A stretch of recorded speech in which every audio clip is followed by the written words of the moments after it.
ജനുവരി 14-ന് ശബരിമല മകരവിളക്ക് മഹോത്സവവുമായി ബന്ധപ്പെട്ടുള്ള ഒരുക്കങ്ങൾ വിലയിരുത്തുന്നതിനായി ശബരിമല എ.ഡി.എം. അരുൺ എസ്. നായരുടെ അധ്യക്ഷതയിൽ സന്നിധാനം ദേവസ്വം കോൺഫറൻസ് ഹാളിൽ യോഗം ചേർന്നു. മകരവിളക്ക് ദർശനത്തിന് എത്തിച്ചേരുന്ന ഭക്തരുടെ സുരക്ഷയ്ക്കുള്ള ബാരിക്കേഡുകൾ ഉൾപ്പെടെയുള്ള ക്രമീകരണങ്ങൾ അന്തിമഘട്ടത്തിലാണ്. ഹൈക്കോടതിയുടെ ഉത്തരവ് പ്രകാരം മകരവിളക്ക് ഉത്സവത്തിന് എത്തുന്ന ഭക്തർക്ക് ചില നിയന്ത്രണങ്ങൾ ഏർപ്പെടുത്തിയിട്ടുണ്ട്.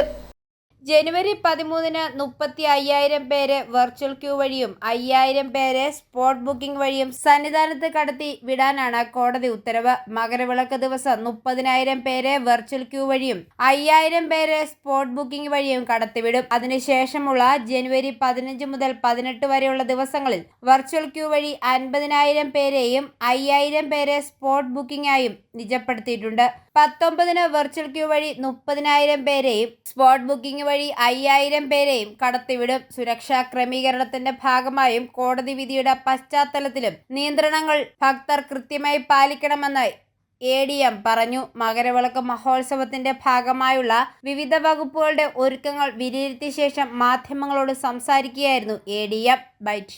ജനുവരി 12-നാണ് തിരുവാഭരണ ഘോഷയാത്ര പന്തളത്ത് നിന്ന് ആരംഭിക്കുന്നത്. 14-ന് സന്നിധാനത്ത് എത്തിച്ചേരും. അന്നേ ദിവസം രാവിലെ 10 മുതൽ നിലയ്ക്കൽ നിന്നും പമ്പയിലേക്ക് ഭക്തരെ കടത്തിവിടില്ല. പമ്പയിൽ നിന്നും സന്നിധാനത്തേക്ക് രാവിലെ 11 മുതൽ ഭക്തരെ കടത്തിവിടില്ല. ഘോഷയാത്ര സമാപിച്ചതിന് ശേഷം മാത്രമേ ഭക്തരെ പ്രവേശിപ്പിക്കുകയുള്ളൂ. ഹിൽ ടോപ്പിൽ 12-ന് രാവിലെ 8 മുതൽ 15-ന് ഉച്ചയ്ക്ക് 12 മണി വരെ സ്വകാര്യ വാഹനങ്ങളുടെ പാർക്കിംഗ് നിരോധിച്ചു. KSRTC ബസ്സുകൾക്കും സുരക്ഷാ ക്രമീകരണങ്ങളുടെ ഭാഗമായുള്ള വാഹനങ്ങൾക്കും മാത്രമേ പാർക്കിംഗ് അനുമതിയുള്ളൂ. സ്വകാര്യ വാഹനങ്ങൾ നിലയ്ക്കലിൽ പാർക്ക് ചെയ്യണം. 13-ാം തീയതി വൈകുന്നേരം 6 മണിക്ക് ശേഷം കാനനപാതയിൽ എരുമേലിയിൽ നിന്നും ഭക്തരെ കടത്തിവിടില്ല.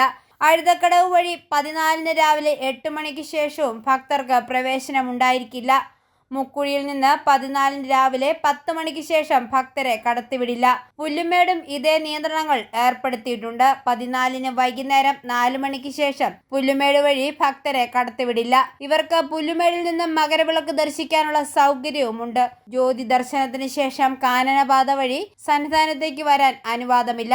അവിടെ നിന്ന് തിരിച്ച് സത്രം വഴിയോ വള്ളിക്കടവ് വഴിയോ എത്തിയ ശേഷം സന്നിധാനത്തിലെത്താം. എല്ലാ വകുപ്പുകളുടെയും ഒരുക്കങ്ങൾ അന്തിമഘട്ടത്തിലാണെന്നും ഭക്തർ വകുപ്പുകളുടെ നിർദ്ദേശങ്ങൾ കൃത്യമായി പാലിക്കണമെന്നും എ.ഡി.എം. പറഞ്ഞു. നമ്മുടെ ശബരിമലയിലെ ഈ വർഷത്തെ തീർത്ഥാടന കാലവുമായി ബന്ധപ്പെട്ട് നമ്മുടെ മകരവിളക്ക് ഉത്സവം എല്ലാവർക്കും അറിയാവുന്നത് പോലെ തന്നെ ജനുവരി 14-ാം തീയതിയാണ്. ഈ മകരവിളക്ക് ഉത്സവവുമായി ബന്ധപ്പെട്ട വിവിധ വകുപ്പുകളുടെ ഒരു അവലോകന യോഗമാണ് ഇന്ന് സന്നിധാനത്ത് വെച്ച് നടത്തിയത്.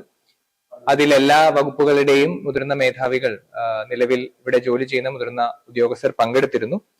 മകരവിളക്ക് ഉത്സവവുമായി ബന്ധപ്പെട്ട് സന്നിധാനത്തേക്ക് എത്തുന്ന എല്ലാ ഭക്തരെയും സുരക്ഷിതമായിട്ടുള്ള ദർശനം ഉറപ്പുവരുത്തുന്നതിനും സുരക്ഷിതമായി അവരെ ശബരിമലയിൽ നിന്നും തിരികെ അവരുടെ വാസസ്ഥലങ്ങളിലേക്ക് മടക്കി അയക്കുന്നതിനും വേണ്ടിയിട്ടുള്ള കൃത്യമായിട്ടുള്ള നടപടികളാണ് എല്ലാ വകുപ്പുകളുടെ ഭാഗത്തു നിന്നും സ്വീകരിച്ചിട്ടുള്ളത്. i4A News, Pala.